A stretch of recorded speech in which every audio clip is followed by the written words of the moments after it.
Evelyn Thorne pressed her bleeding hands into the frozen earth and pushed. One more step. Just one.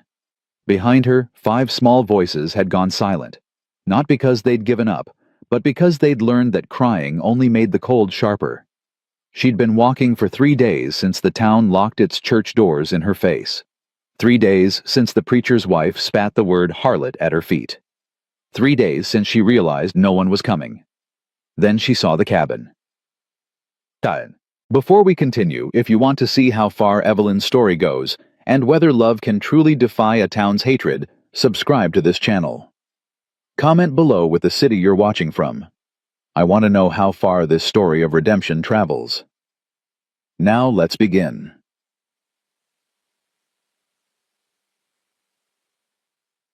Chabramo. The door opened before Evelyn could knock. A man stood there, tall and lean, with a face carved from hard winters and harder losses. His eyes, gray as smoke, sharp as flint, moved from her face to the children clinging to her skirts. He didn't speak, just stepped aside. "We ain't begging," Evelyn said, though her voice cracked on the lie. "Just need to get out of the wind for an hour. Then we'll be gone. Ain't nobody moving anywhere in this." He gestured to the blizzard howling outside. "Get inside before you freeze standing there." She hesitated. Men who offered kindness always wanted something back. "Ma'am," he said, quieter now, "I got a fire and a pot of stew. That's all I'm offering." Evelyn looked down at Clara, her oldest, who was 9, but looked 70 in the eyes. The girl nodded once. That was enough. They stumbled inside. The cabin was small, 1 room with a stone hearth, a wooden table, 2 chairs, and a bed shoved in the corner. But it was warm. God, it was warm. Evelyn's knees buckled and she caught herself on the doorframe. "Sit." The man pulled out a chair. "Kids too." "We're fine standing." Evelyn lied again. He didn't argue, just ladled stew into 5 tin bowls and set them on the table. The children stared at the food like it might vanish. No one moved. "It ain't poison," the man said. "And I ain't asking for thanks, just eat." Clara was the first to reach. Then the others, Samuel Best Thomas and little Ruthie, who was only 3 and didn't remember what a full belly felt like. They ate fast, too fast, and Evelyn's throat tightened watching them. "You got names?" the man asked. Evelyn met his eyes. "Does it matter?" "Reckon it does if you're sitting in my house."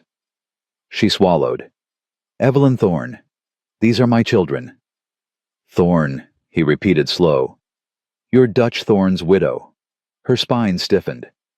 "I am. Heard he died 6 months back. Heard other things too." "I'm sure you did." Her voice turned to ice. "If you want us to leave, say it now." He shook his head. "Didn't say that." "Then what are you saying?" "I'm saying your husband died owing half the county. I'm saying folks blame you for his debts. I'm saying the church council declared you unfit and took your land." He paused. "I'm also saying none of that's got a damn thing to do with me." Evelyn blinked. "You don't care what people say." "People say a lot of things. Most of it's horse shit." Samuel, her 6-year-old boy, looked up. "Mama, he said a bad word." "I know, baby." The man almost smiled. "Name's Owen Calhoun. This was my brother's place before he died. Now it's mine and nobody else's. So, while you're here, you're safe." "We won't be here long." "Where are you planning to go?" She didn't answer because she didn't have one. Owen crouched down in front of Ruthie, who was still clutching her empty bowl. "You want more?" Ruthie looked at Evelyn. Evelyn's throat closed, but she nodded. Owen refilled the bowl. Then he refilled all of them. That night, Evelyn lay awake on the floor near the hearth while the children slept in Owen's bed. He'd insisted. She'd refused. He'd won by simply walking outside and chopping wood until she gave in. Now he sat in the corner oiling a saddle by lamplight. His hands moved slow and steady, like a man used to working alone. "You don't have to do this," Evelyn whispered. "Do what?" "Pretend we're not a burden." He didn't look up. "You think I'd let you in if I thought you were—" "Most men would." I ain't most men. She studied him in the firelight.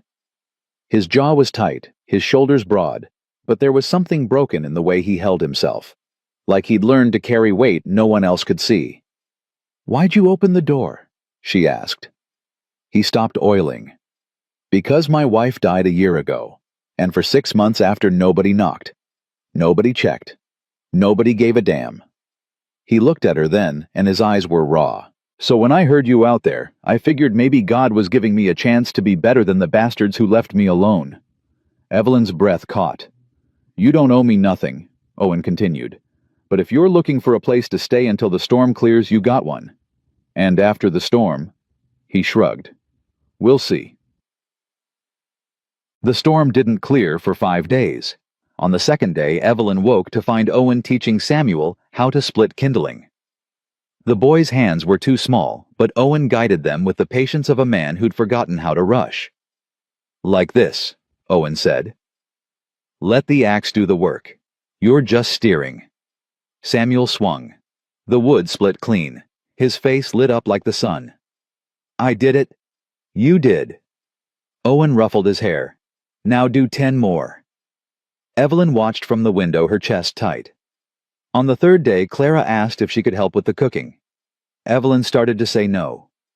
Clara was too young, too tired, but Owen cut in. "Can you peel potatoes?" Clara nodded. "Then grab a knife and sit." They worked side by side, Owen's big hands dwarfing Clara's small ones. He didn't talk much, just showed her how to angle the blade, how to keep her fingers safe. When she finished, he nodded once. "Good work." Clara smiled for the first time in months. On the fourth day, Thomas found a bird's nest in the rafters. He wanted to keep it. Evelyn said no. Owen said yes. "Why?" Evelyn asked when Thomas ran outside to show Samuel. "Because boys need to care for something," Owen said simply. "Reminds them they matter." Evelyn looked away before he could see the tears.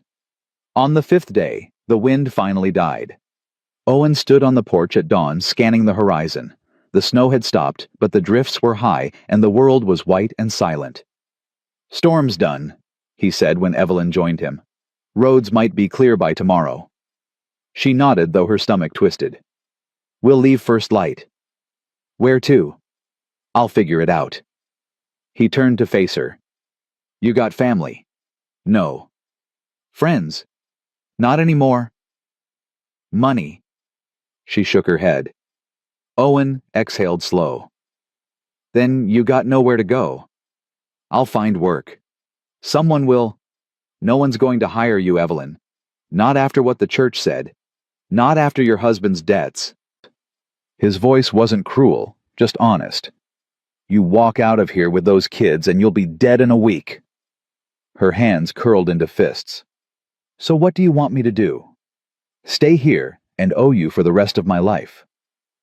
"I want you to stay because it's the smart choice." "And what do you get out of it?" He looked at her for a long time. "Maybe I get to stop being alone." Evelyn's breath hitched. "I ain't asking for nothing." "You're not willing to give," Owen said quietly. "You want to leave. I'll pack you food and wish you luck. But if you stay as equals. You cook, I'll hunt. You mend, I'll build. We take care of the kids together, and we take care of each other. No debt. No shame. Just survival. People will talk. Let them. They'll call me worse than they already do. Then we won't go to town." Evelyn laughed, bitter and broken. "You'd do that, cut yourself off from everyone just to let us stay." Owen stepped closer. "I've been cut off since my wife died. At least this way I got a reason." She stared at him, searching his face for the lie, the trap, the cruelty she'd learned to expect from men. But all she saw was exhaustion and loneliness, and something that looked like hope. "Why?" she whispered. "Why do you care?" "Because I know what it's like to be thrown away." His voice cracked. "And I'll be damned if I let it happen to someone else." Evelyn closed her eyes. When she opened them again, the sun was rising, painting the snow gold. "1 month," she said. "We'll stay 1 month. If it doesn't work, we leave. No hard feelings. Owen nodded. Deal. They shook hands, and for the first time in a year, Evelyn felt something other than fear. The first week was awkward. Evelyn cooked, but she burned the cornbread twice because Owen's stove ran hotter than hers used to. He didn't complain, just ate it with a straight face and said, "Tastes fine." "It tastes like charcoal." "Well, I like charcoal." She almost smiled. Owen taught Samuel and Thomas how to set snares for rabbits. Clara helped Evelyn sew patches onto their threadbare clothes. Bess, who was 5 and quiet as a ghost, spent hours staring out the window like she was waiting for something. Ruthie followed Owen everywhere. "Why's she always underfoot?" Evelyn asked one afternoon when Ruthie sat on Owen's boot while he tried to walk. "She's little," Owen said, unbothered. "Little ones need to know you ain't leaving.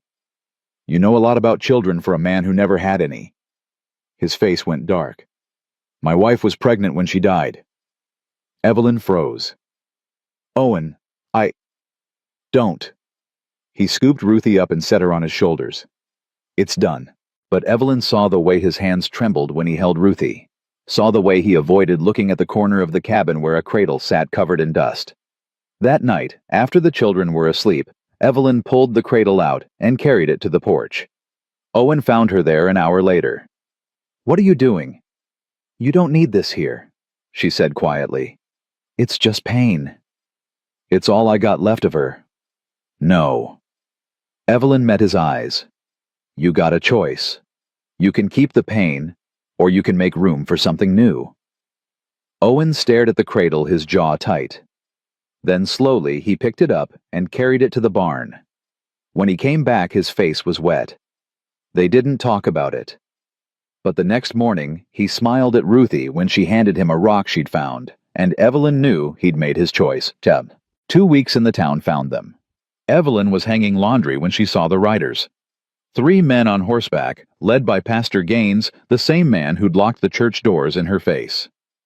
"Owen!" She called, her voice sharp with panic. He came out of the barn, rifle in hand. "Stay inside." "No." "Evelyn, I ain't hiding." She stepped beside him, chin high, heart pounding. The riders stopped 10 feet from the porch. Pastor Gaines dismounted slow, his eyes cold. "Calhoun," he said, "we need to talk." "Then talk." Gaines gestured to Evelyn. "You know what she is. A woman trying to survive. She's a sinner, a harlot. The church council declared her unfit to raise those children. The church council ain't got jurisdiction here. Those children need to be placed with proper Christian families." Owen's grip tightened on the rifle. "They got a family. With her," Gaines spat. "She's living in sin, corrupting those innocent souls." "We ain't living in sin," Owen said, voice deadly calm. "She sleeps by the hearth. I sleep in the barn. The kids sleep in the bed. If you got a problem with that, it's your soul that's corrupt, not hers." One of the other men, a rancher named Hayes, leaned forward. "Town's got a responsibility, Calhoun. We can't let a woman of ill repute," Evelyn's voice cut like a whip. "My husband drank himself to death and left me with nothing. I worked every day to feed my children while you all watched and did nothing. And when I asked for help, you called me a whore and threw me out." Her eyes burned. "So don't you dare talk to me about reputation." Gaines's face reddened. "You will not speak to me that way." "Then get off my land," Owen said. "This ain't your land. This is your brother's. My brother's dead. The deed's in my name, and I'm telling you to leave." The third man reached for his gun. Owen raised the rifle. "Don't." The man froze. "You got 5 seconds," Owen said. "Then I start shooting." Gaines mounted his horse, fury twisting his face. "This ain't over, Calhoun. The whole town will hear about this." "Good, let them." The riders left, dust rising behind them. Evelyn's knees buckled. Owen caught her before she fell. "I'm sorry," she whispered. "I shouldn't have." "You did exactly what you should have done." He steadied her, his hands firm on her arms. "You stood your ground. That took more courage than anything I've ever seen." She looked up at him, and something shifted between them. something warm and terrifying and real. "They'll come back," she said. "I know. They'll try to take the children. I know. Owen, I ain't letting them." His voice was iron. "I don't care what it costs. I ain't letting them take you or those kids. You hear me?" Evelyn nodded, tears streaming down her face. Behind them, Clara stood in the doorway watching, and in her small hand she held Owen's spare rifle. That night, Owen sat on the porch long after everyone else had gone to bed. The stars were cold and distant, and the wind whispered through the pines like a warning. He heard the door creak. Evelyn stepped out wrapped in a quilt. "Can't sleep?" he asked. "Not anymore." She sat beside him. "You didn't have to do that today." "Yes, I did." "They'll ruin you." "They already did that when my wife died and nobody cared." He looked at her. "At least this way I got something worth being ruined for." Evelyn's breath caught. "Owen." "I ain't asking for nothing," he said quickly. "I just need you to know if you stay, I'll fight for you. And if you leave, I'll still fight for you. Because that's what you do when you give a damn about someone." She stared at him, her eyes wide and glistening. "And I give a damn about you, Evelyn Thorne." She didn't speak, just reached out and took his hand. They sat there in silence as the night deepened and the stars wheeled overhead, and for the first time in longer than either could remember, neither of them felt alone. Inside, Clara watched from the window, then she smiled and went back to bed. Morning came with frost on the windows and trouble on the wind. Owen was already awake feeding the horses in the barn when he heard the wagon. He stepped outside and saw Mayor Pritchard climbing down flanked by two men Owen didn't recognize. They wore badges, which meant they weren't from around here. "Calhoun," Pritchard called, his voice carrying false warmth. "Got a moment?" Owen wiped his hands on his trousers and walked forward slow. "Depends what you want." "Just to talk." Pritchard gestured to the men. "These gentlemen are from the Territorial Child Welfare Board. They're here to assess the situation." "Ain't no situation to assess." The taller man stepped forward, pulling out a leather notebook. "Mr. Calhoun, I'm Inspector Morris. We've received complaints regarding 5 minors residing on your property without proper guardianship." "They got a guardian, their mother." "Mrs. Thorne," Morris said, flipping a page, "has been deemed unfit by the local church council. Her late husband left substantial debts, and there are questions about her moral character." Owen's jaw tightened. "Her moral character ain't none of your damn business." "It is when children are involved." Morris looked past Owen toward the cabin. "We need to speak with Mrs. Thorne and examine the living conditions. You got a warrant. We don't need one for child welfare matters." Owen stepped between Morris and the cabin. "You ain't going nowhere near that house without my permission." Pritchard held up his hands. "Now, Owen, let's be reasonable. Nobody wants trouble. We just need to verify the children are safe and properly cared for." "They're safe." "Then you won't mind us seeing for ourselves." Owen's hand moved toward his hip where his pistol usually sat. It wasn't there, he'd left it inside. Pritchard noticed and smiled. "Don't make this harder than it needs to be," Pritchard said softly. "You're already on thin ice with the town. You really want to add obstruction to the list." Before Owen could answer, the cabin door opened. Evelyn stepped out, Clara and Samuel behind her. She'd heard everything. "Let them in," she said, her voice steady despite the fear in her eyes. "Evelyn, let them in." She looked at Morris. "You want to see how my children live? Come see." Morris nodded and moved toward the porch. Owen grabbed his arm. "You disrespect her or those kids, and badge or no badge, you'll answer to me." Morris pulled his arm free. "Duly noted."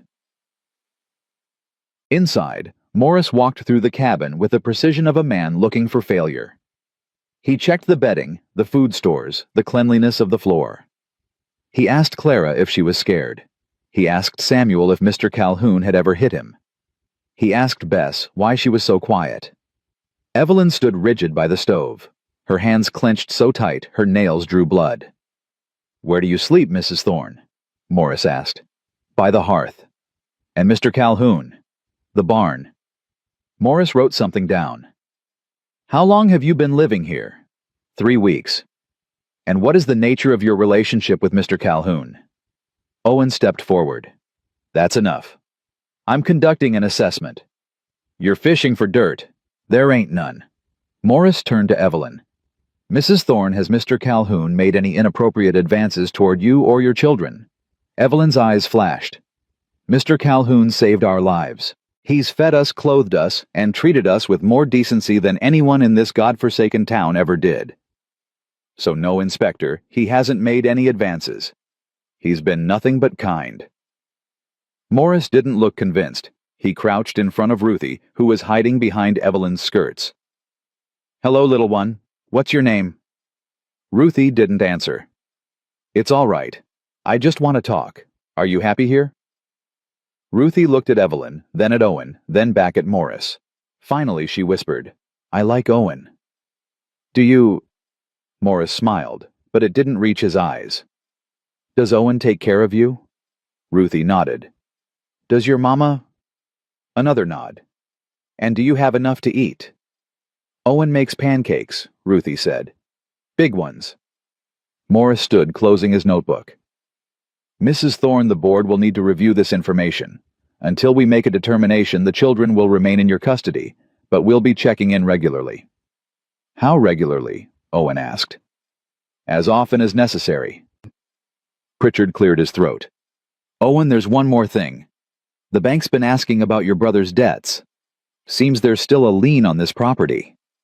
Owen's blood ran cold. That was settled. Apparently not. They're talking about foreclosure. They can't do that.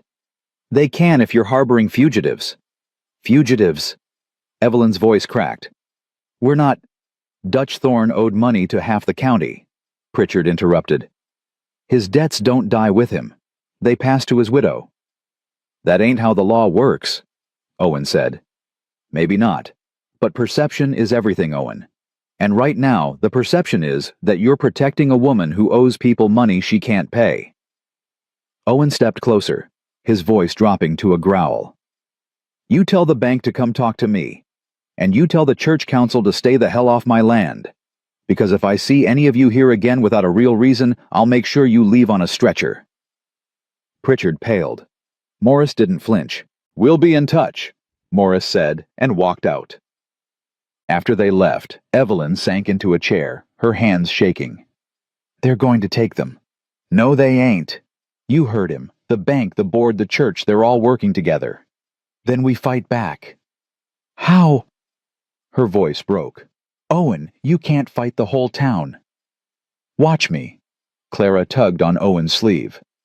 Are they going to take us away? Owen crouched down, meeting her eyes. No, Clara. I promise. You can't promise that, Evelyn whispered. I just did. He stood, his jaw set. And I don't break promises. Kid, that afternoon, Owen rode into town alone. He went straight to the bank where Mr. Hadley sat behind his desk, fat and smug.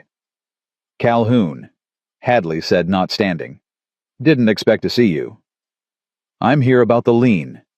Ah, yes. Unfortunate business, that. Your brother borrowed against the property, and the payments lapsed after his death. I've been making payments. Not enough. Hadley pulled out a ledger. You're 3 months behind. That's a lie. Is it? Hadley smiled. The records say otherwise. Owen leaned across the desk. You changed the records. Careful, Calhoun. Accusations like that could get you in trouble. Not as much trouble as you'll be in if I find proof you're cheating me. Hadley closed the ledger. The bank wants full payment by the end of the month. Otherwise, we foreclose. How much? $800. Owen's stomach dropped. He didn't have half that. That's robbery. That's business. Hadley leaned back. Of course, if you were to stop harboring Mrs. Thorne and her children, the bank might be willing to renegotiate. Owen's fist slammed into the desk, cracking the wood. You son of a bitch. Hadley didn't flinch. Do we have an understanding? Yeah, we do. Owen straightened. You want your money, I'll get it. But when I do, you better pray I don't come looking for you." He walked out before he did something he'd regret. That night, Owen sat on the porch, staring at the stars. He had 2 weeks to come up with $800, and no idea how. The door opened. Evelyn stepped out. "You shouldn't have gone to town," she said softly. "Had to. And they want 800 by the end of the month." She closed her eyes. "Owen, I'm sorry. This is my fault." "It ain't." "It is. If we weren't here, If you weren't here, I'd be alone and miserable waiting for the bank to take the place anyway." He looked at her. "At least now I got a reason to fight." "But you don't have the money."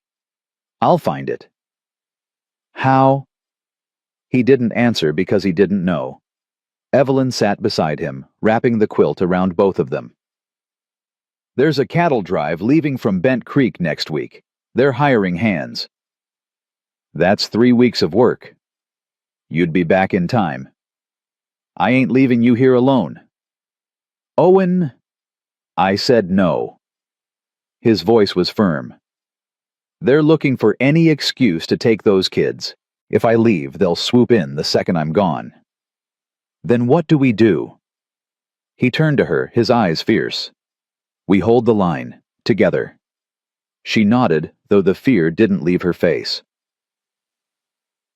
2 days later, Evelyn was in the garden pulling weeds when a woman appeared on the road. She was young, maybe 30, with dark hair and a kind face. She carried a basket over her arm. "Mrs. Thorne," she called. Evelyn stood wary. "Who's asking?" "My name's Hannah Mercer. I live on the farm east of here." She held up the basket. "I brought bread and preserves. Thought you might need them." Evelyn didn't move. "Why?" Hannah smiled. "Because Pastor Gaines told everyone to stay away from you. And I figured anyone he hates that much must be worth knowing." Despite herself, Evelyn almost laughed. "You always do the opposite of what preachers say. Only the bad ones." Hannah stepped closer. "I heard what happened at the bank. And I heard Owen threatened Hadley. Whole town's buzzing." "I'm sure they are. Most folks think he's crazy." Hannah paused. "But I think he's brave." Evelyn's throat tightened. "He's going to lose everything because of me." "Maybe. Or maybe he's finally found something worth losing everything for." Hannah set the basket down. "My husband died 2 years ago. Left me the farm and nothing else. I know what it's like to be alone. And I know what it's like when someone decides you're not worth helping." She met Evelyn's eyes. "So if you need anything, food, help, a friend, you come find me." Evelyn stared at her tears, stinging her eyes. "Why would you do that?" "Because women like us have to stick together." Hannah smiled. "Besides, I like your boy Samuel. He waved at me on the road last week. First person to do that in months." Evelyn's composure cracked. "Thank you." "Don't thank me yet. I'm not rich and I can't fight the church council. But I can bake bread and watch your kids if you need it. That's something." "It's more than something." Evelyn's voice broke. "It's everything." Hannah squeezed her hand, then left. Owen found Evelyn an hour later sitting on the porch with the basket in her lap, crying. "What happened?" he asked, alarmed. "Someone was kind." She looked up at him, her face streaked with tears. "I forgot what that felt like." He sat beside her and didn't say anything. Just let her cry until she couldn't anymore.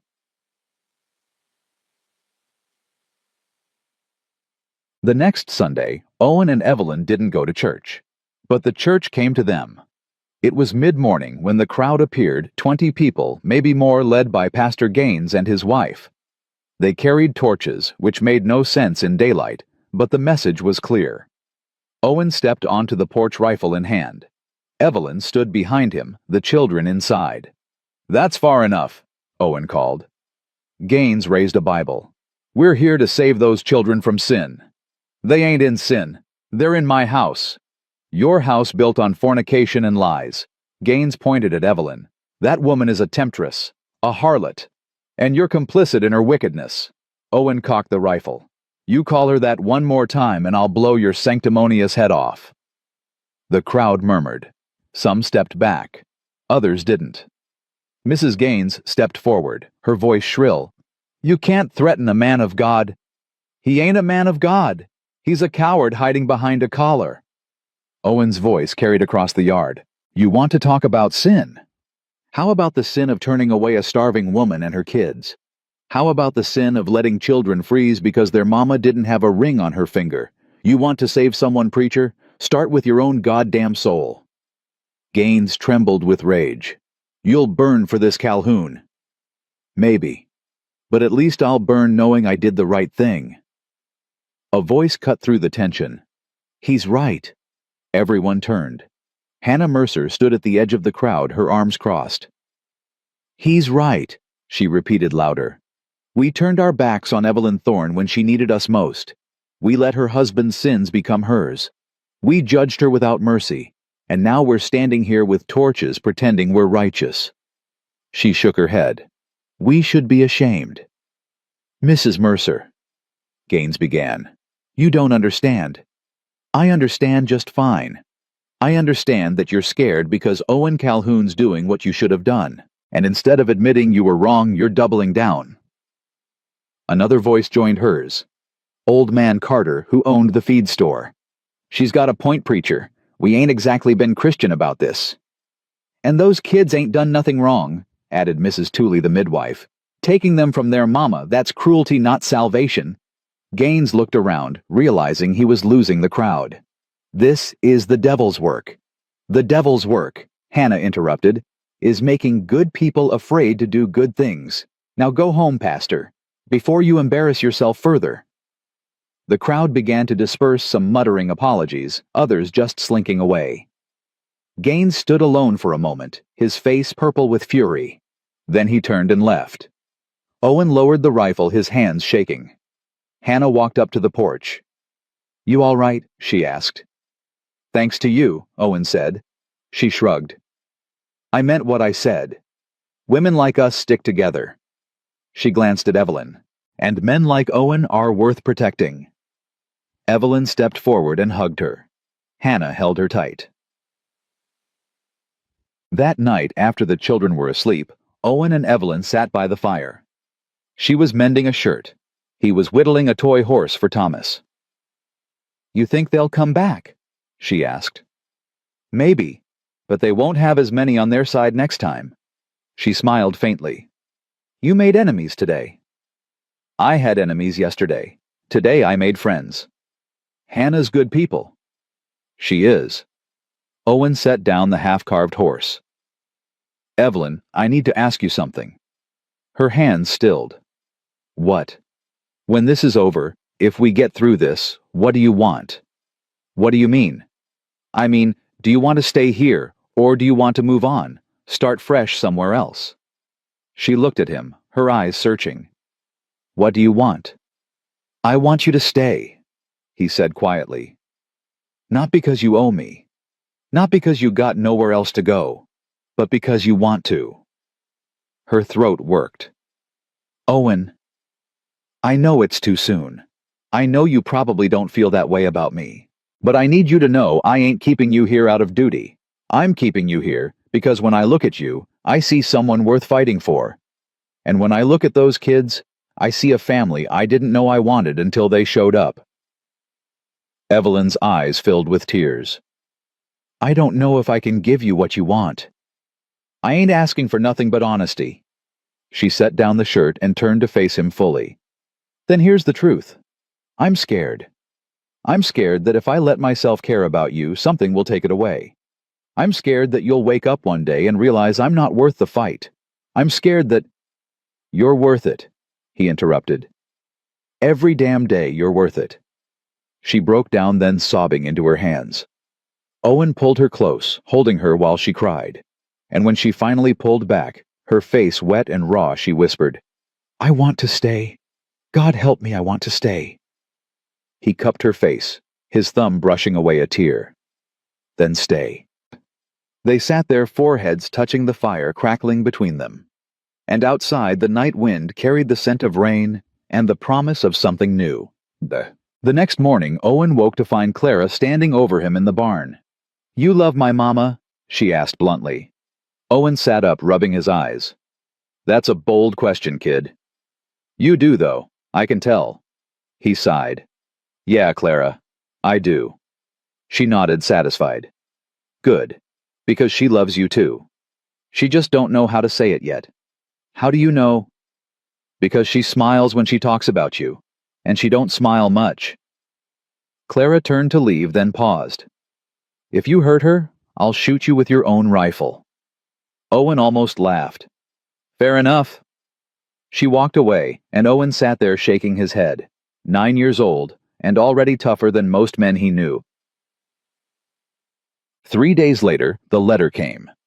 It was delivered by a rider Owen didn't recognize. The envelope was official, stamped with the territorial seal. Owen's stomach sank as he opened it. Notice of foreclosure, final warning. Payment due in 10 days. Failure to comply will result in seizure of property. He crumpled the paper and threw it into the fire.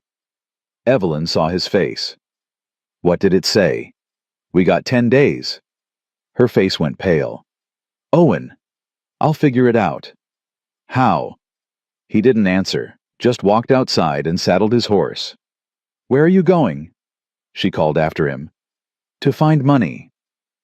He rode hard toward Bent Creek, the cattle town 20 miles east. If he could sign on for a drive, he might make enough in time. It was a long shot, but it was the only shot they had. When he arrived, the foreman took one look at him and shook his head. "Drive left yesterday," the man said. "We're full up." Owen's heart sank. There's got to be something. Not till spring. He rode back slower, the weight of failure pressing on his chest. When he reached the cabin, it was dark. Evelyn was waiting on the porch. "No luck?" she asked softly. "No." She nodded like she'd expected it. "Then we leave." "What?" "We pack up the kids and leave, tonight, before the bank comes." "Evelyn, I ain't running." "Then you'll lose everything." "I already lost everything once. I can do it again." "But I can't." Her voice broke. "I can't watch you lose your home because of me. I can't, Owen." He grabbed her shoulders. "Listen to me. This place don't mean nothing if you're not in it. You hear me? Nothing. Owen, we stay. We fight. And if we lose together." She stared at him, tears streaming down her face. Then she kissed him. It was desperate and fierce and full of everything they'd been too afraid to say. When they pulled apart, they were both shaking. "Together," she whispered. "Together," he echoed. Behind them, the children watched from the window. Clara smiled. Samuel gave a quiet whoop. And little Ruthie clapped her hands, even though she didn't quite understand why. Outside, the moon rose full and bright, and in the distance, thunder rumbled, carrying with it the promise of a storm. Cherry. The storm hit 3 days later, not rain, but men. Owen was in the barn sharpening tools when he heard the horses. 6 riders this time, led by Sheriff Dawson. Behind him rode Hadley from the bank, Inspector Morris, and 3 deputies Owen had never seen before. He walked out slow, wiping his hands. Evelyn appeared on the porch, Clara and Samuel flanking her like sentries. "Sheriff," Owen said, keeping his voice level. Dawson dismounted, his face apologetic but firm. "Owen, I got papers here from the bank. Foreclosure notice. I'm authorized to seize the property effective immediately." "You're 3 days early." Bank moved up the deadline. Hadley stepped forward, smug as ever. "We have the right to expedite in cases of suspected fraud." "What fraud?" "Harboring debtors, concealing assets." Hadley gestured toward Evelyn. "Mrs. Thorne owes money to multiple creditors. By allowing her to reside here, you're complicit in debt evasion." Owen's jaw clenched. "That's horseshit, and you know it." "Language, Mr. Calhoun," Morris interjected. "The children are present." "The children are about to watch you throw their family off their land," Owen shot back. "So forgive me if I ain't worried about my language." Dawson held up the papers. "Owen, I don't like this any more than you do. But I got a job to do." "Then do it." Owen's voice turned cold. But you're going to have to drag us out because we ain't leaving. One of the deputies reached for his gun. Dawson stopped him with a look. Don't make this harder than it needs to be, Dawson said quietly. You want hard. Owen stepped closer. I'll give you hard. You take one step toward that house and I'll put you down, badge or no badge. That's a threat against a lawman. That's a promise to protect my family. Your family, Morris sneered. You're not married to that woman. Those aren't your children. You have no legal claim to any of them. I got the only claim that matters. They're mine because I chose them, and I'll be damned if I let you take them. Evelyn's voice cut through the tension. Owen, stop. He turned. She was walking toward him, her face pale but resolute. Don't, he said. They're right. Her voice trembled. You can't fight the law, and I can't let you lose everything for us. Evelyn. I'll go. She looked at Dawson. If I leave, does Owen keep the property? Hadley answered instead. That depends. If you surrender yourself and the children to the custody of the Territorial Board, and if Mr. Calhoun agrees to pay the outstanding debts within 30 days, the bank will consider renegotiating. Owen grabbed her arm. You ain't doing this. I don't have a choice. Yes, you do. We fight. And lose. Tears spilled down her cheeks. Owen, I've already lost everything once. I can't watch you lose it too. I don't care about the land. I care about you. But I care about you. She pulled free, her voice breaking. I care about you too much to let you destroy yourself for me. Clara ran forward, wrapping her arms around Evelyn's waist. Mama, no. Samuel joined her. Then Bess, then Thomas. Ruthie clung to Evelyn's skirts, crying. Please, Clara begged. Don't let them take us. Morris stepped forward. Mrs. Thorne, the children will be placed in appropriate homes. You'll be given an opportunity to resolve your debts and petition for their return. How long? Evelyn's voice was hollow. 6 months. Maybe more. 6 months. She closed her eyes. They'll forget me in 6 months. No, we won't, Clara shouted. We'll never forget you. Owen turned to Dawson, desperation cracking his voice. There's got to be another way. There ain't. Dawson looked genuinely pained. I'm sorry, Owen. Hadley pulled out a pocket watch. You have 5 minutes to gather your belongings, Mrs. Thorne. The children will come with us now. Like hell they will, Owen growled. Owen. Evelyn's hand touched his chest. Please, don't make this worse. It can't get worse. Yes, it can. They can arrest you. They can hurt you. And then where will we be? She looked up at him, her eyes drowning. Let me go. Let me keep you safe for once. His hands came up to cup her face. I can't. You have to. They stood there, foreheads pressed together while the world collapsed around them. Then Evelyn pulled away and turned to the children. Listen to me, she said, kneeling down. You're going to go with these men, and it's going to be scary. But I need you to be brave. I don't want to be brave, Samuel whispered. I want to stay here. I know, baby, but we don't always get what we want. She kissed his forehead. You take care of your sisters, you hear me? And when I come for you, and I will come for you, I'm going to need you to remember that I never stopped fighting. She moved to Clara next. You're strong, stronger than me. Don't forget that. Mama. And don't let them separate you. You stay together no matter what. Promise me. Clara nodded, tears streaming down her face. Evelyn kissed Bess, whispered something in Thomas's ear, and then picked up Ruthie, holding her so tight the little girl gasped. I love you, Evelyn said. I love all of you, and I'm coming back. Morris gestured to the deputies. Take them. No. Clara lunged at Morris, her small fists pounding his chest. You can't take us? One of the deputies grabbed her. She bit his hand. He yelped and shoved her back. Owen moved instinctively, his fist connecting with the deputy's jaw. The man went down hard. Owen, don't! Evelyn screamed, but it was too late. The other deputies swarmed him. He fought like a wild animal, landing punches, taking blows, refusing to go down. It took all three of them to pin him to the ground. "Stop it!" Evelyn sobbed. "Please stop!" Dawson pulled his gun. "Calhoun, stand down!" Owen spat blood. "Go to hell!" Dawson cocked the hammer. "I will shoot you if I have to." "Then shoot me." "Owen, no." Evelyn threw herself between them. "Please, no. I'll go. I'll go quietly. Just don't hurt him." Dawson lowered the gun slowly. "Get the children in the wagon." The deputies hauled Clara Samuel Bess Thomas and Ruthie toward the wagon despite their screams and struggles. Clara fought the hardest clawing and kicking until Morris physically lifted her off the ground. "Let me say goodbye," she begged. "Please let me say goodbye." Morris ignored her. Evelyn turned back to Owen, who was still on the ground, bleeding from a split lip and a gash above his eye. She knelt beside him. "I'm sorry," she whispered. "Don't apologize." His voice was raw. "Don't you dare apologize for being the best thing that ever happened to me." "Owen, I'll get you back. All of you. I swear to God I'll get you back." She kissed him one last time, tasting blood and salt in desperation. Then she stood and walked toward the wagon. The children were screaming. Clara's voice rose above the rest. "Owen! Owen, help us!" He tried to stand, but the deputies held him down.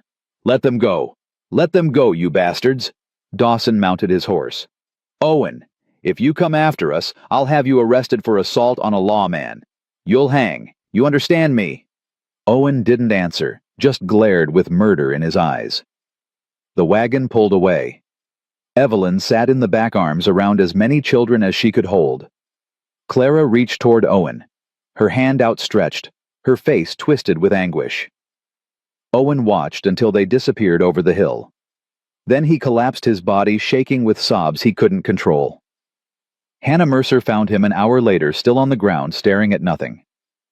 "Owen," she said softly, kneeling beside him. He didn't respond. "Owen, you're hurt. Let me help you." "They took them." His voice was hollow. "I couldn't stop them." "I know. I promised her. I promised I'd keep them safe." "You did everything you could." "It wasn't enough." He turned to her, his face ravaged. "What do I do now?" Hannah helped him stand. "You get up, you clean yourself up, and you figure out how to get them back." "How I got no money, no power, no." "You got something better. You got people who believe in you." She steadied him. "And you got me." He looked at her, uncomprehending. "I talked to Old Man Carter and Mrs. Tooley after the church thing. We've been putting together some money. It ain't 800, but it's a start." "Hannah, and there's more." She pulled a folded paper from her apron. "I rode out to the Hendricks Ranch this morning. They're doing a cattle drive to Denver next week. Pays $200 for 3 weeks' work. You sign on, combine it with what we raised, and you might have enough to pay the bank and hire a lawyer." Owen stared at the paper. "Why would you do this?" "Because Evelyn's not the only one who's been thrown away by this town, and I'm tired of watching good people suffer because bad people got power." She pressed the paper into his hand. "Now go wash your face. You look like hell." He almost smiled. "Thank you." "Don't thank me yet. We still got a war to win." That night, Owen sat alone in the cabin. It felt enormous without the children's noise, without Evelyn's presence. He walked through the rooms, touching things they'd touched. Clara's sewing needle on the table. Samuel's carved bird on the windowsill. Ruthie's rag doll on the bed. He picked up the doll and held it, his chest aching. A knock at the door startled him. He opened it to find a thin man in a dusty coat holding a leather satchel. "Mr. Calhoun." "Who's asking?" "My name's Tobias Wren. I'm a lawyer from Denver." He held out a hand. Owen didn't take it. "I heard about your situation from Mrs. Mercer. I'd like to help." "I can't pay you." "I don't want payment. I want to take down a corrupt church council and a crooked banker." Wren smiled. "That's payment enough." Owen stepped aside. "Come in." They sat at the table, and Wren spread out papers. "Here's the situation. The bank's foreclosure is technically legal, but the accelerated timeline isn't. They needed to give you 30 days notice, not 10. That's actionable. Can you stop them? Maybe, but it'll take time and money for filing fees. How much? $50. Owen's heart sank. I don't have it. I do. Wren pulled out a stack of bills. Consider it a loan. You pay me back when you can. Why would you do that? Wren's face darkened. Because 10 years ago, I lost my daughter to the territorial board. They took her from my wife and me because we were poor, said we couldn't provide. By the time I made enough money to fight back, she'd been adopted by someone else. I never saw her again. His voice cracked. So when I hear about men like Hadley and Morris using the law to destroy families, I take it personal. Owen swallowed hard. I'm sorry. Don't be sorry. Help me fight back. Wren pulled out another paper. I'm filing an injunction tomorrow to halt the foreclosure. I'm also petitioning the territorial governor to investigate the church council's authority over child welfare. It's a long shot, but if we can prove corruption, we can get those kids back. How long? Best case 6 weeks, worst case 6 months. Owen's fist hit the table. I can't wait 6 months. You might have to. No. Owen stood. I'm getting them back now. Owen, if you try to take those children by force, you'll be arrested. You'll never see them again. Then I'll be smart about it. He grabbed his coat. Where'd they take them? The church orphanage in Ridgemont. But Owen, thanks for your help, Mr. Wren. I mean it. But I can't sit here doing nothing while they're scared and alone. You're going to get yourself killed. Maybe. Owen opened the door. But at least I'll die trying. He saddled his horse and rode into the night. Ridgemont was 40 miles south, a grim little town built around coal mines and misery. The orphanage sat on the edge, a gray building with barred windows and a chain-link fence. Owen arrived at dawn and watched from the trees. Children moved in the courtyard, all dressed in identical gray uniforms. He spotted Samuel first, his small frame hunched against the cold. Then Bess holding Thomas's hand. Clara stood apart. Her arms crossed her face, defiant. Ruthie was nowhere to be seen. Owen's blood ran cold. He waited until the children went inside, then circled the building. A back door led to the kitchen. He tested the handle. Locked. Looking for something? He spun. A woman stood behind him, old and rail-thin, with sharp eyes and a sharper tongue. Who are you? Owen asked. I'm the cook, and you're trespassing. I'm looking for my daughter. You mean one of the new arrivals, the Thorne children? She snorted. They ain't yours. Where's the little one, Ruthie? The woman's face softened slightly. Sick. Fever came on last night. They got her in the infirmary. I need to see her. You can't. Matron's orders, no visitors. Owen pulled out a $20 bill, one of the last he had. I need to see her. The woman eyed the money, then sighed. You got 5 minutes. Matron catches you, we're both done. She led him through the kitchen to a narrow hallway. The infirmary was a single room with 6 cots. Ruthie lay in the corner, her face flushed, her breathing shallow. Owen knelt beside her. Ruthie, baby, it's Owen. Her eyes fluttered open. Owen, I'm here. I want Mama. Her voice was so small, it broke him. I know. I'm going to get her. I'm going to get all of you. But you gotta hold on, okay? You gotta be strong. I'm tired. I know, baby. But you can't give up. You hear me? You can't. Footsteps echoed in the hall. The cook hissed, You gotta go, now. Owen kissed Ruthie's forehead. I'll be back, I promise. He slipped out the back door just as the matron entered the infirmary. Owen rode straight back to Ridgemont's telegraph office and sent a message to Wren Ruthie, sick. Need help now. The reply came within an hour, filing emergency petition. Stay put. But Owen couldn't stay put. He rode back to the cabin, gathered supplies, and was loading his saddlebags when Hannah arrived. "I heard you went to Ridgemont," she said. "Ruthie's sick." "I know, Wren told me." She dismounted and walked toward him. "Owen, you can't do this alone." "I ain't got a choice." "Yes, you do. You let people help you." "How?" She pulled out a folded paper. "Old man Carter's offering his barn as a meeting place. Mrs. Tooley's got medicine, and the blacksmith's son said he'll ride with you if it comes to a fight." Owen stared at her. "Why would they do that?" "Because you stood up when the rest of us sat down. Because you showed us what courage looks like." She gripped his arm. "You ain't alone anymore, Owen, so stop acting like it." His throat tightened. "I don't deserve this." "Maybe not, but you got it anyway." She smiled. "Now come on, we got work to do." They met at Carter's barn that night, 15 people in all. Carter, Mrs. Tooley the blacksmith and his son Hannah, and others Owen barely knew. Wren was there too, papers spread across a hay bale. "Here's the plan," Wren said. "I filed an emergency petition this afternoon. The judge agreed to hear it day after tomorrow. If we can prove the children are in danger, he'll order their release." "What do we need to prove it?" Owen asked. "Medical testimony, witness statements, evidence of neglect or abuse." Mrs. Tooley raised her hand. "I delivered Ruthie 3 years ago. I can testify she's fragile. A fever in that place could kill her." "That helps," Wren said, "but we need more." Carter spoke up. "I used to deliver goods to that orphanage. Saw kids with bruises. Heard them crying at night. Never said nothing because I didn't think it mattered." His voice broke. "But it matters now." "I'll testify too," Hannah said. "I'll tell them what the church council did to Evelyn, how they threw her out without cause." One by one, people volunteered.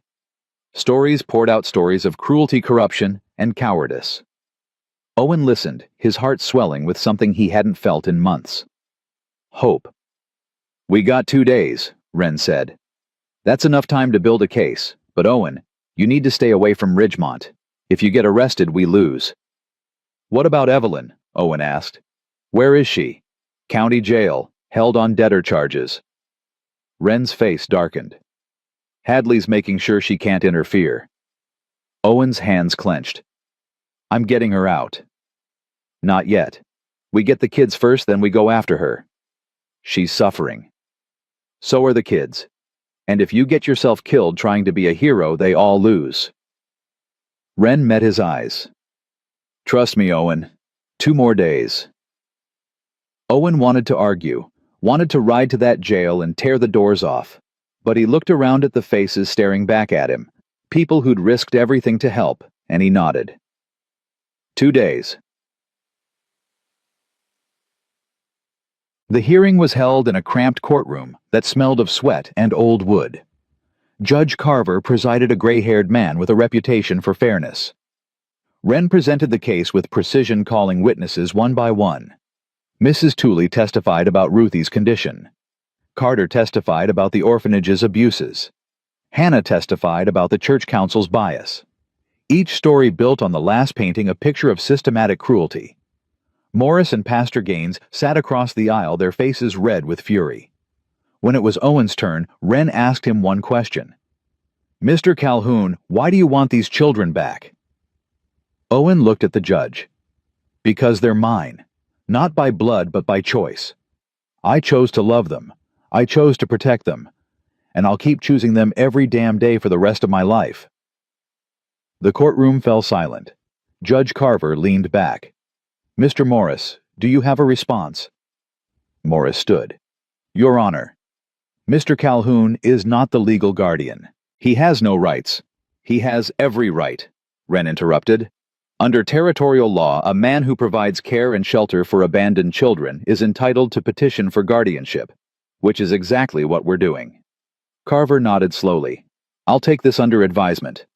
Court is adjourned until tomorrow morning." Owen spent that night on the courthouse steps, unable to sleep. Hannah sat with him. "You think we'll win?" he asked. "I don't know."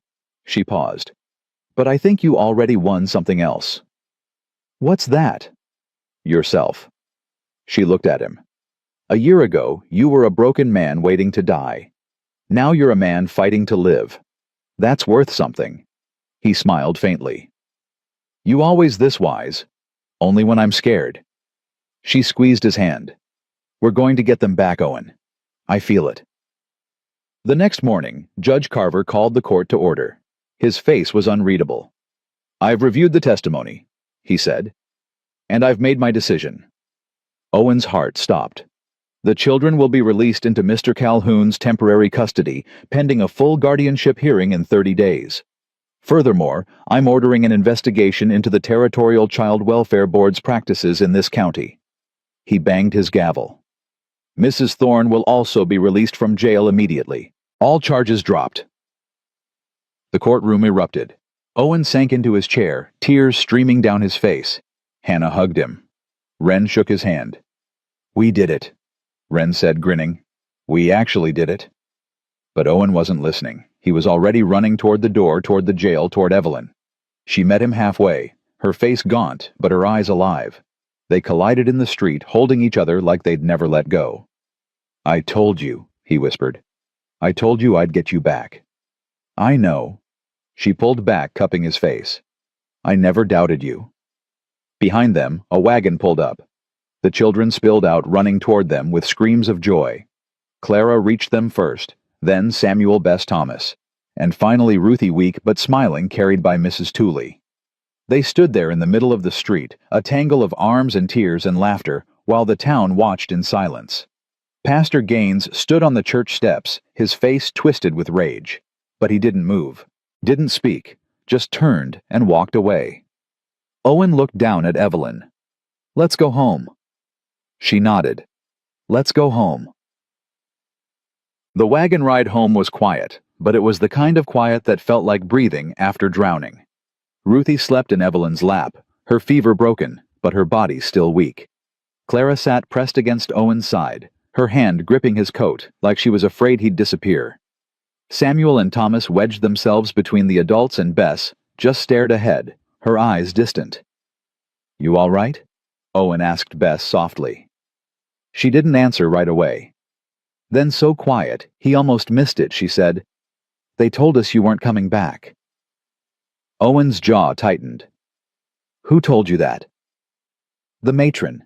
She said people like us don't get saved. She said we'd be there until we were old enough to work. Evelyn's hand found Bess's, squeezing tight. She lied, baby. I know. Bess looked up, her eyes wet. But I believed her for a little while. That's okay, Owen said. What matters is, you're here now. When they reached the cabin, the sun was setting, painting the sky in shades of orange and purple. Owen helped Evelyn down first, then the children. They stood there, all of them, just looking at the place, like they couldn't quite believe it was real. Go on, Owen said. It's yours. Clara was the first to move, running toward the door and flinging it open. The others followed their voices, rising in relief and joy. Owen and Evelyn lingered outside. I didn't think I'd see this place again, she said quietly. I didn't think I'd see you again. She turned to him, her eyes searching his face. What happens now? Now we live. He took her hand. We wake up tomorrow and we live. And the day after that we do it again. Until it stops feeling like a miracle and starts feeling like normal. I don't know if it'll ever feel normal. Then we'll make a new kind of normal. She smiled, fragile but real, and let him lead her inside. That first night back was chaos.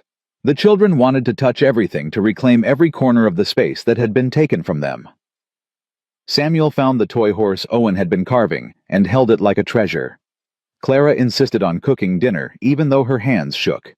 Thomas and Bess dragged every quilt and blanket into the center of the room and built a nest. Ruthie wouldn't let go of Evelyn. Every time Evelyn tried to set her down, Ruthie whimpered and clung tighter. She's scared, Owen said, watching from the doorway. I know. Evelyn's voice was thick. They all are. So are you. She looked at him, and the truth in her eyes was raw. I keep thinking they're going to come back, that someone's going to knock on the door and take them again. They won't. You can't promise that. I can try. He walked over and knelt beside Ruthie, brushing her hair back. Hey, little one, you know what I did while you were gone? Ruthie shook her head. I built you something. Want to see? She hesitated, then nodded. Owen stood and held out his hand. She took it, glancing back at Evelyn for permission. Evelyn nodded, though her arms felt empty without the weight of her daughter. Owen led Ruthie outside to the barn. Inside, tucked in the corner, was a small wooden rocking horse, painted white with a red saddle. Ruthie's eyes went wide. For me. For you. Owen lifted her onto it and gave it a gentle push. The horse rocked back and forth, creaking softly. Ruthie's face lit up, and for the first time since they'd gotten her back, she laughed. Evelyn stood in the doorway, tears streaming down her face. You made that? She asked when Owen came back inside. Had to do something while you were gone. Kept my hands busy so my mind didn't break. She crossed the room and kissed him hard and desperate and full of everything she couldn't say. He held her like she was the only thing keeping him upright. When they pulled apart, Clara was standing there, her arms crossed, a knowing smile on her face. You two going to get married or what? She asked. Evelyn's face flushed. Clara, because if you are, I think you should do it soon, before someone else tries to take us away. Owen looked at Evelyn. She's got a point. Owen, I ain't asking because I think I have to. I'm asking because I want to. He took her hands. Marry me, Evelyn. Not for the law, not for the town. For us. She stared at him, her breath catching. You really want that? I've wanted it since the day you tied that ribbon on the porch. He smiled. Took me a while to admit it, but yeah. I want that. Evelyn's eyes filled with tears again, but this time they were different. Softer. Yes, Clara whooped. Samuel started clapping. Bess smiled shyly. Thomas asked if there'd be cake. We'll figure out the cake, Owen said, laughing. First we got to find someone to marry us. Not Pastor Gaines, Evelyn said quickly. Hell no, not him. Hannah's voice came from the doorway. How about Judge Carver? They all turned. Hannah stood there grinning with Mrs. Tooley and Old Man Carter behind her. We came to check on you, Hannah said, but it sounds like we're just in time for a celebration. We ain't planned nothing yet, Owen said. Then let's plan it now. Hannah stepped inside, already taking charge. Carver owes you a favor after that court case. I bet he'd marry you tomorrow if you asked. Tomorrow? Evelyn's voice rose. That's too soon. Why wait? Hannah shot back. You love him, don't you? Yes, but... And you want to protect these kids? Of course. Then marry him. Make it legal so nobody can question it again. Evelyn looked at Owen, and he nodded. She's right. We do it tomorrow, and we do it in front of everyone. Let the whole town see. What if they don't come? Then we marry in front of the people who matter. He gestured to Hannah, Mrs. Tooley, and Carter. That's enough. Evelyn exhaled slowly, then nodded. All right, tomorrow. Dad. The next day, they gathered outside the courthouse at noon. Judge Carver stood on the steps, Bible in hand, looking more nervous than Owen had ever seen him. Never done this before, Carver admitted. Usually it's just signing papers. You'll do fine, Wren said, clapping him on the shoulder. A small crowd had gathered, not the whole town, but more than Owen expected. Hannah and her farm hands, Mrs. Tooley and her daughters, Carter and the blacksmith. Even a few people Owen didn't recognize, folks who'd heard about the fight and wanted to witness the ending. Pastor Gaines was not among them. Neither was Hadley, but their absence felt like a victory. Evelyn wore a simple dress Hannah had loaned her, pale blue with lace at the collar. Clara had braided her hair, weaving in wildflowers the children had picked that morning. She looked scared and beautiful, and entirely herself. Owen wore his cleanest shirt and the coat his brother had left him. His hands shook as he stood beside her. You sure about this? He whispered. Are you? Never been more sure of anything. She smiled. Then let's do it. Carver cleared his throat. Dearly beloved, we are gathered here today. Well, I reckon you know why we're here. He fumbled with the Bible. Owen Calhoun, do you take Evelyn Thorne to be your lawfully wedded wife? To have and to hold in sickness and in health for richer or poorer, till death do you part. Owen's voice was steady. I do. And Evelyn Thorne, do you take Owen Calhoun to be your lawfully wedded husband? To have and to hold in sickness and in health for richer or poorer, till death do you part. Evelyn's voice broke. I do.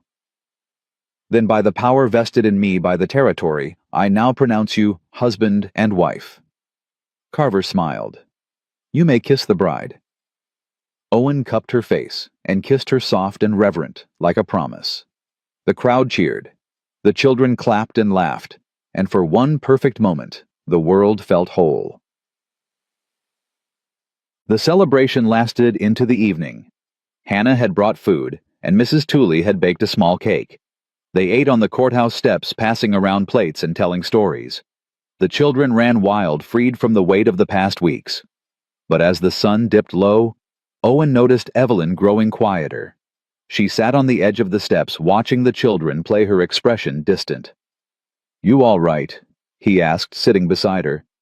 I keep waiting for something to go wrong. Nothing's going to go wrong. You don't know that. She turned to him. Owen, we still got the guardianship hearing in 30 days. What if they decide you're not fit? What if they take them again? They won't. But what if they do? He took her hand. Then we'll fight again, and again, and again, until they realize we ain't going anywhere. I'm tired of fighting. I know. He squeezed her hand. But we're almost through. Wren says the hearing's just a formality. Carver's already on our side. The investigation into the welfare board is making people nervous. They're not going to risk another public loss. And Hadley Gaines. They're just going to let this go. Owen's jaw tightened. No, they're not. Then what do? We stay ready. He looked at her, his eyes hard. And if they come for us again, we don't back down. 2 weeks later, Owen was in the barn when he heard horses. He grabbed his rifle and stepped outside. 5 riders approached, but they weren't lawmen. They were ranchers' men Owen recognized from the edges of town, men who'd kept their distance during the trial. The lead rider dismounted. His name was Garrett, a grizzled man who owned land to the north. Calhoun, Garrett said, tipping his hat. Garrett. Owen kept the rifle low but ready. What brings you here? Heard you're doing the cattle drive to Denver next week. I am. We'd like to join you. Owen blinked. Why? Garrett glanced at the other men, then back at Owen. Because we've been talking. About what you did. About how you stood up when the rest of us sat down. He shifted his weight. We ain't proud of that. And we figure the least we can do is help you make some money so you can keep this place. Owen stared at him. You're serious. Dead serious. We got cattle that need moving, and we'd rather ride with a man we respect than a man we don't. You don't even know me. We know enough. Garrett held out his hand. So, what do you say you in? Owen looked back at the cabin where Evelyn stood in the doorway watching. She nodded once. He turned back to Garrett and shook his hand. I'm in. The next 3 weeks were a blur of preparation. Owen worked from dawn to dusk, repairing fences, breaking horses, and organizing supplies for the drive. Evelyn helped where she could, but her focus was on the children, making sure they felt safe and settled. The guardianship hearing came and went with little fanfare. Carver granted Owen full legal custody, citing his exemplary care and dedication. Morris wasn't even there to protest. The welfare board had bigger problems. The territorial investigation had uncovered a network of corruption and abuse spanning multiple counties. Morris was under indictment. Pastor Gaines had quietly resigned. It's over, Wren said when he delivered the papers. You're their legal father now. Owen stared at the document, his hands trembling. Just like that. Just like that. When Evelyn read the papers, she cried. Not from sadness, but from relief so profound it hurt. "They're ours," she whispered. "Really ours." "They always were," Owen said. "Now it's just official." That night, they told the children. Clara didn't say anything, just hugged Owen so tight he could barely breathe. Samuel asked if that meant he could call Owen Pa. Owen said yes, his voice breaking. Bess smiled for the first time in weeks. Thomas asked if they could get a dog now. Ruthie just climbed into Owen's lap and fell asleep. The morning of the cattle drive, Owen stood on the porch, saddling his horse. Evelyn came out wrapping a scarf around her shoulders against the early chill. "You don't have to go," she said quietly. "Yes, I do. We need the money." "We'll manage." "I want us to do more than manage." He turned to her. "I want to fix this place up. Add a room for the girls. Get new stock. Maybe even hire some help so you're not working yourself to death. I don't need all that. But I want to give it to you anyway." He cupped her face. "You sacrificed everything for those kids. Let me do this. Let me take care of you for once." Her eyes filled. "You already do." "Then let me do more." She kissed him soft and lingering. "Come back safe." "I will." He mounted his horse and rode toward the gate where Garrett and the others were waiting. But before he left, he turned back one last time. Evelyn stood on the porch surrounded by the children. Clara waved. Samuel shouted goodbye. Bess blew him a kiss. Thomas held up the toy horse, and Ruthie, perched on Evelyn's hip, reached toward him with both hands. Owen burned that image into his memory, knowing it would carry him through the hard days ahead. Then he turned and rode out the dawn-breaking gold across the prairie. 3 weeks later, Owen returned with $250 in his saddlebag and a scar on his shoulder from a spooked steer. The moment he crested the hill and saw the cabin, his chest loosened. Smoke rose from the chimney. Laundry hung on the line. Everything was exactly as it should be. He dismounted in the yard, and the door flew open. The children poured out shouting his name, tackling him before he could take 3 steps. He laughed, holding them all at once, their voices a beautiful chaos. Evelyn walked out slowly, a smile breaking across her face. She didn't run, just walked straight into his arms and held him. "You're home," she whispered. "I'm home." That night, after the children were asleep, Owen and Evelyn sat by the fire. He counted out the money on the table, $250 from the drive plus the $120 that remained from Hannah's collection. "That's $370, Evelyn said. "More than enough to pay off the bank." "More than enough to start over," Owen corrected. He looked at her. "What do you want to do with it?" "I want to build that extra room. I want to buy seeds for a real garden. I want to get Thomas his dog." She paused. "And I want to put some aside, just in case." "In case of what?" "In case the world tries to take this from us again." Owen pulled her close. "It won't. I won't let it. You can't control everything." "No, but I can control this." He kissed her forehead. "We're building something here, Evelyn. Something good. And nobody's taking it from us. Not the bank, not the church, not anyone." She leaned into him, her head on his chest. "I believe you." Outside, the wind rustled through the trees, carrying with it the scent of rain and new growth. And inside the cabin, for the first time in longer than either of them could remember, there was peace. The next morning, Owen rode into town and walked straight into the bank. Hadley looked up, his face paling. "Calhoun, what do you want?" Owen dropped a leather pouch on the desk. It landed with a heavy thud. "That's $370, more than enough to clear the debt and buy out the lien." Hadley opened the pouch, counted the money, and his face went slack.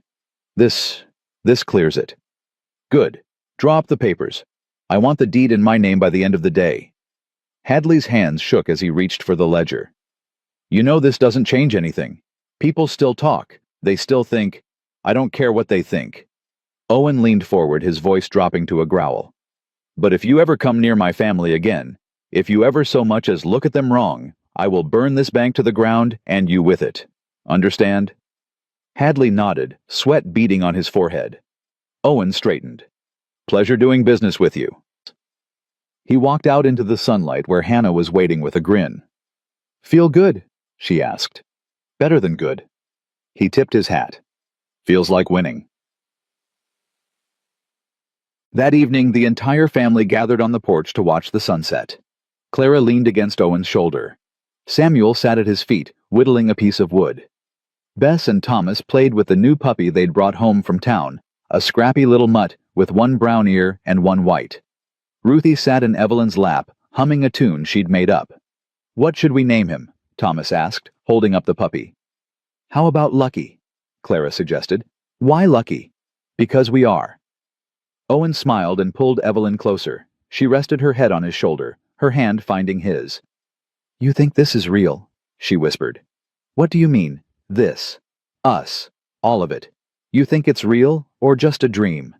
He kissed the top of her head. "If it's a dream, I don't ever want to wake up." She laughed softly, and the sound was like music.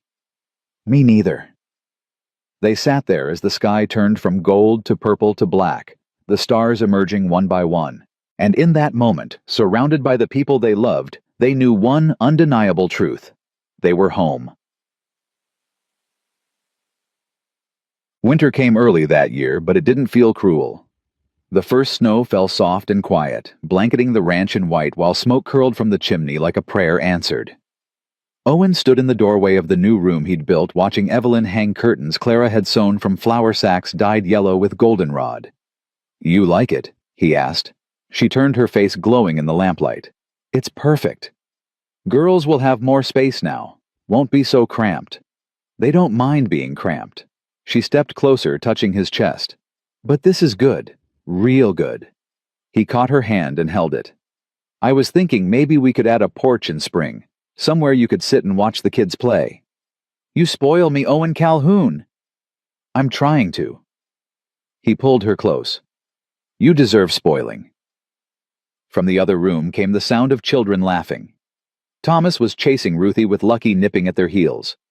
Samuel was reading to Bess from a book Hannah had given them. Clara stood at the stove stirring something that smelled like heaven. "Feels like a different life," Evelyn whispered. "Like that woman freezing in the snow was somebody else." She was somebody else, stronger maybe, but lonelier. "And you feel different." He thought about it. "I feel whole, like I've been walking around with pieces missing and didn't even know it until you showed up." She kissed him soft and slow, and he wondered how he'd ever lived without this. So, the following Sunday, they went to town together for the first time since the wedding. Not to the church, they'd never go back there, but to the mercantile. Owen needed nails, and Evelyn wanted fabric for winter clothes. When they walked in, the store went quiet. Every head turned. Mrs. Abernathy stood behind the counter, her mouth a thin line. "Calhoun," she said stiffly. "Mrs. Abernathy." Owen tipped his hat. "Need some supplies." She didn't move, just stared at Evelyn like she was something dirty that had wandered in off the street. "You going to help us or not?" Owen's voice carried an edge. "I suppose." She moved slow, making a show of her reluctance.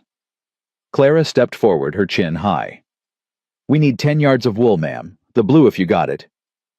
Mrs. Abernathy's eyes narrowed. "That much fabric costs money." "We got money." Clara pulled out coins Owen had given her.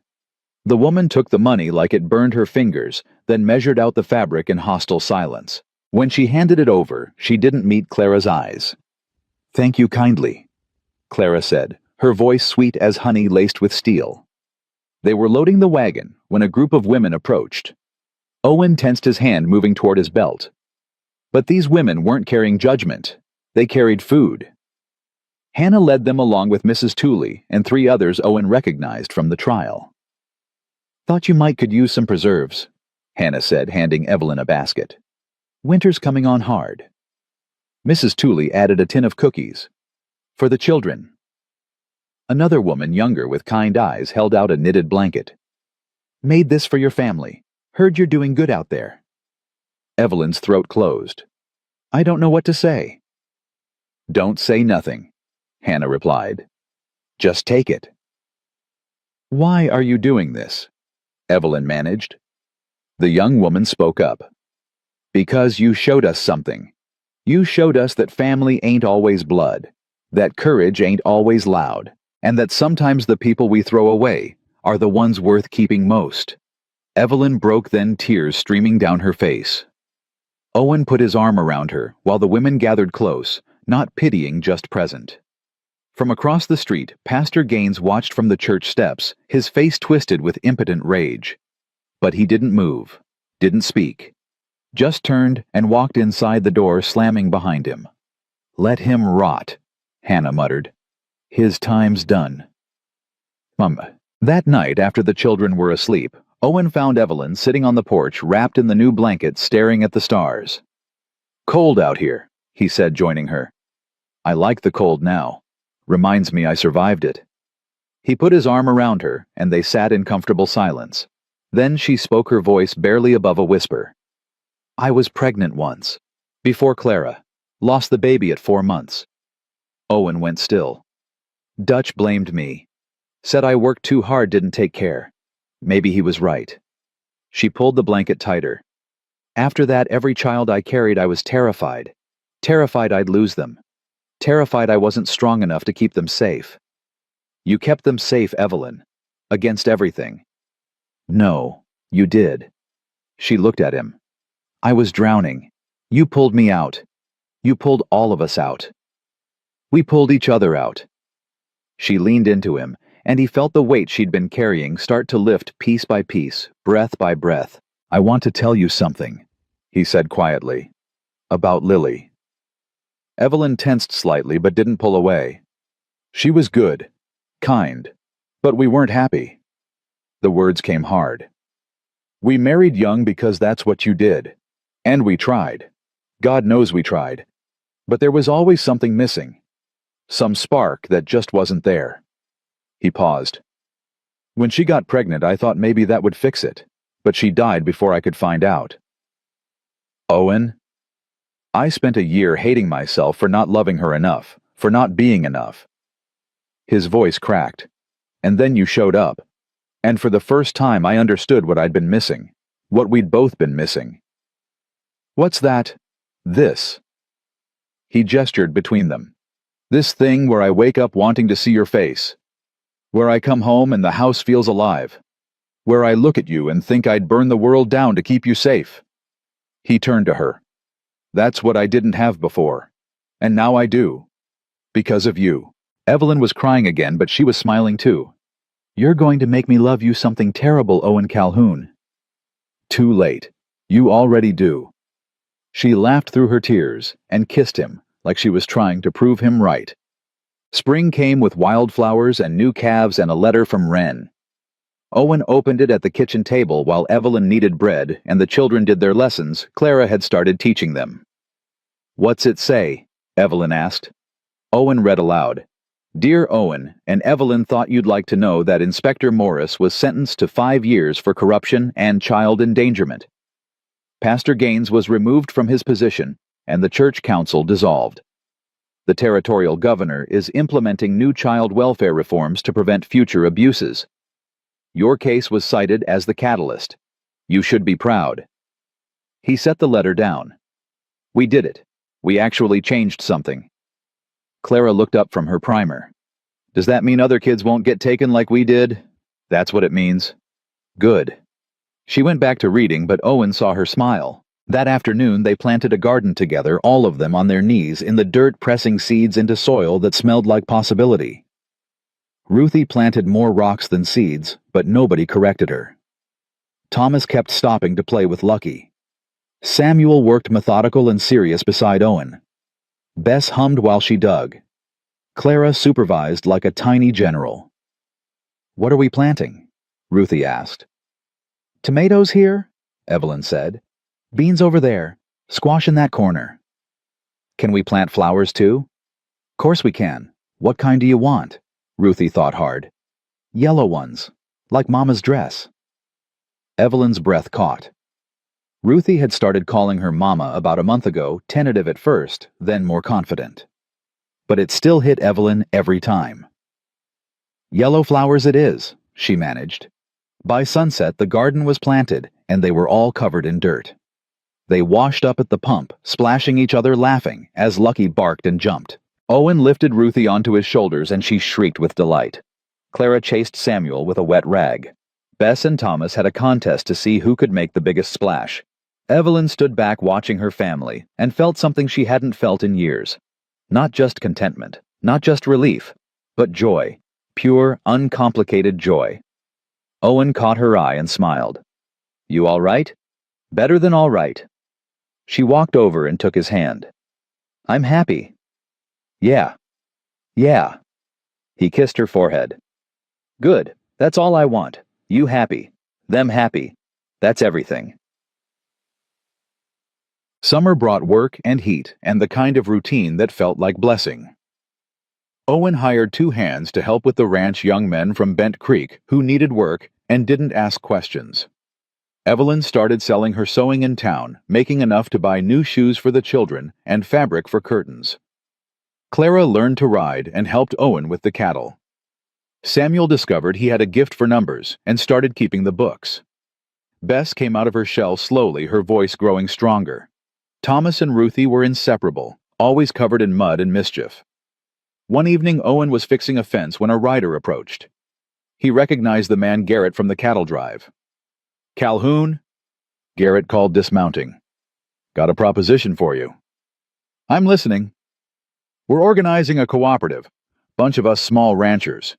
Figure if we pool resources, negotiate together, we can compete with the big outfits." "What's that got to do with me?" "We want you to lead it." Owen blinked. "Why me?" "Because you're the only man who stood up to the church, the bank, and the welfare board, and won." Garrett grinned. "That's the kind of stubborn we need." "I got a family to think about." "We all do. That's the point." Garrett extended his hand. "What do you say?" Owen thought about it. Thought about the life he was building, the people depending on him. But he also thought about what Evelyn had said, that they'd shown people something. That courage wasn't always loud. He shook Garrett's hand. "I'm in. But my family comes first. Always." Wouldn't expect anything less. When Owen told Evelyn that night, she wasn't surprised. "You're going to change this whole county, aren't you?" she said, smiling. "I'm just trying to make things better." "That's what changing things means." She kissed his cheek. "I'm proud of you. Even if it means I'll be busier. Even then, because I know you, and I know you'll always come home." Fall came with harvest and hard work, and a letter that made Evelyn cry. It was from her sister, the one she hadn't spoken to in 3 years, the one who'd turned her away when Dutch died. "Dear Evelyn," it read, "I heard about what happened, about the trial and the wedding. I should have been there. I should have helped when you needed me. I was scared and selfish and wrong. If you can forgive me, I'd like to visit. I'd like to meet your new family. Your sister Margaret." Evelyn read it 3 times, her hands shaking. "What do you want to do?"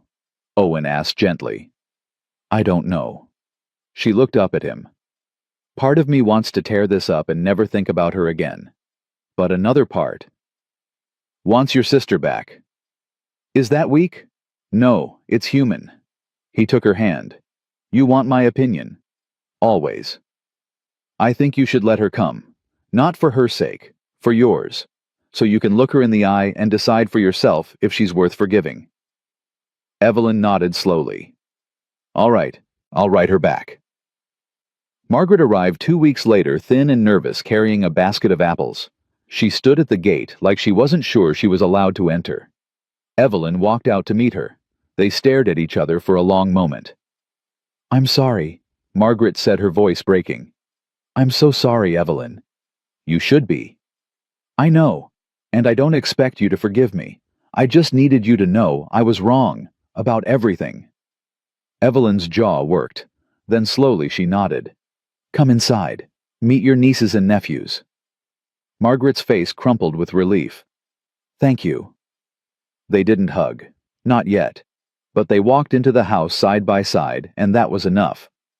By the end of the visit, Margaret was on the floor playing with Ruthie, while Thomas showed her his collection of interesting rocks.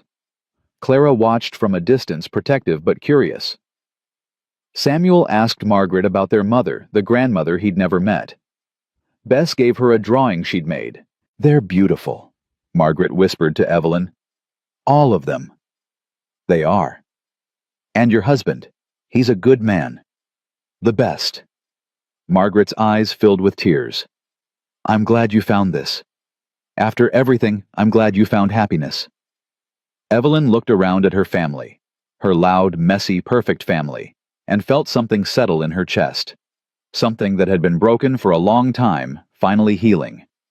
"Me too," she said softly. "Me too." Winter returned, completing the circle, and with it came the anniversary of the day Owen had found them in the snow. He woke before dawn and stepped outside. The world was white and still, just like it had been a year ago, but everything else was different. Evelyn joined him wrapped in a shawl. "You thinking about that day?" "Yeah." "Me too." She slipped her hand into his. "I was so scared, so certain we were going to die." "I was scared too. Scared I'd open that door and not find you in time. But you did. But I did." He turned to her. "You know what I think about most. That moment when you looked at me, and I saw you deciding to trust me. That was the bravest thing I ever witnessed. It didn't feel brave. It felt like surrender. Sometimes they're the same thing." She leaned against him, and they watched the sun rise over the prairie, painting the snow gold and pink. Behind them, the cabin door creaked open. Clara stepped out, followed by the others, all wrapped in blankets and quilts. "We couldn't sleep," Clara said. "Figured we'd watch the sunrise with you." Owen opened his arms, and they all crowded in 6 children, 1 woman, 1 man, and a scruffy dog huddled together against the cold and the memory of what they'd survived. "I love you all," Owen said, his voice thick. "Every single one of you." "We love you too, Pa," Samuel said, and the others echoed him. Evelyn rested her head on Owen's chest, listening to his heartbeat, strong and steady. "You saved us." "No." He kissed the top of her head. "We saved each other." As the sun climbed higher, burning away the last shadows of that terrible night a year ago, they stood together. Not perfect, not unmarked by the past, but whole, healed, home, and that Owen thought was the only miracle that mattered. The children went back inside, eventually drawn by the promise of Clara's pancakes. But Owen and Evelyn stayed a moment longer, holding each other in the morning light. "What are you thinking?" she asked. "That I'd do it all again.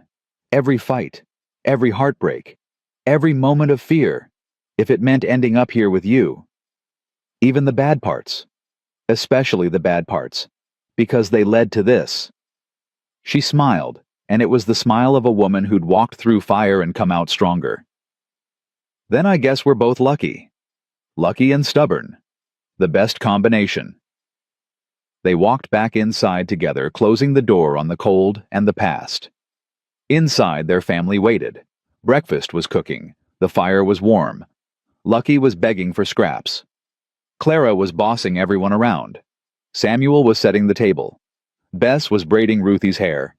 Thomas was asking if they could go sledding after breakfast. It was chaos. It was beautiful. It was theirs. Owen pulled out Evelyn's chair before sitting in his own. Clara served pancakes with a flourish. Ruthie spilled her milk and laughed instead of crying. Bess stole bacon off Thomas's plate. Samuel said grace, thanking God for family and second chances, and Pa's good cooking. After breakfast, they bundled up and went outside. Owen pulled the children on a sled he'd built, while Evelyn threw snowballs at all of them. Lucky bounded through the drifts, barking at nothing and everything. They built a snowman together, giving him a carrot nose and button eyes and one of Owen's old hats. When they finally came inside, frozen and happy, Evelyn made hot cocoa while Owen stoked the fire. The children shed their wet clothes and huddled by the hearth, their cheeks pink, their eyes bright. "Best day ever," Ruthie declared. "You say that every day," Thomas teased, "because every day is the best day." She looked at Owen and Evelyn. Right, right. Owen agreed, his voice rough with emotion. That night after the children were asleep, Owen and Evelyn lay in their bed, hands clasped between them. You think they'll remember? Evelyn asked quietly. The bad times. Maybe, but I think they'll remember the good times more. The times we chose to be a family. The times we fought for each other. That's what'll stick. I hope so. I know so. He rolled toward her, propping himself up on one elbow. Because that's what I remember about my own childhood. Not the hard parts. The parts where I felt loved. She touched his face. You're a good father, Owen. I'm trying to be. You are. She pulled him down and kissed him. You are. They fell asleep, tangled together, warm and safe, while outside the snow fell soft, and the stars wheeled overhead, and the world spun on. In the morning, Owen woke to find all 5 children piled into their room, sprawled across the floor and the foot of the bed. Clara had her arm around Ruthie. Samuel was snoring softly. Bess's hand rested on Lucky's head. Thomas was curled up like a question mark. Evelyn stirred beside him. What happened? I think they had nightmares. All of them. Or maybe they just wanted to be close. She smiled sleepily. We should probably get a bigger bed. Probably. But neither of them moved. Just lay there surrounded by the children they'd fought so hard to keep feeling the weight and the wonder of it all. This was what they'd fought for. This messy, imperfect, beautiful life. These children who called them Mama and Pa. This ranch that was finally truly theirs. This love that had grown from desperation into something solid and sure. Owen looked at Evelyn and saw his entire world reflected in her eyes. She looked back and smiled, and he knew she saw the same in his. They'd been broken, both of them, shattered by loss and cruelty and a world that didn't care. But they'd found each other in the wreckage. They'd built something new from the pieces, something stronger than what had come before. And that Owen thought as he pulled his family close and closed his eyes, was the greatest victory of all. They had chosen each other. They had fought for each other. They had become a family, not by blood or law, but by an act of will and an abundance of love. And nothing, not the town's judgment, not the church's condemnation, not the bank's greed, not the law's cruelty, nothing could take that away. They were home, they were whole, they were forever, and that was more than enough.